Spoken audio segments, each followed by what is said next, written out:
નમસ્કાર, star India TV ન્યૂઝમાં આપનું હાર્દિક સ્વાગત છે। આપ જોઈ રહ્યા છો સ્ટાર ઇન્ડિયા ટીવી ન્યૂઝ, સત્યની વાતે સત્યની સાથે। હિંમતનગર તાલુકાના કાણીયોલ ગામે એક કરુણાંતિકા સર્જાઈ હતી। જમ્મુ કાશ્મીરમાં સીઆરપીએફ જવાન તરીકે ફરજ બજાવતા વિષ્ણુભાઈ પ્રજાપતિનું અચાનક ફરજ પર હાર્ટ એટેક આવતા તેમનું મોત નીપજ્યું હતું, જેથી તેમના પાર્થિવ દેહને વતન લાવવામાં આવ્યો હતો, જ્યાં તેમને ગાર્ડ ઓફ ઓનર સાથે અંતિમ વિદાય આપવામાં આવી હતી। આ અંતિમ વિદાયમાં ધારાસભ્ય શ્રી વીડી ઝાલા જોડાયા હતા અને પુષ્પાંજલિ અર્પણ કરી અને પરિવારને સાંત્વના પાઠવી।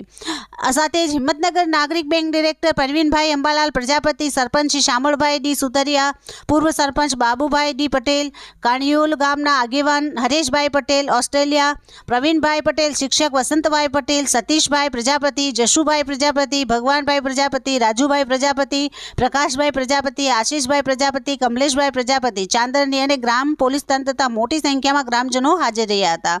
Star India TV news Sabgadh reporter Shahabuddin Shiroya, જિલ્લા સાબરકાંઠા।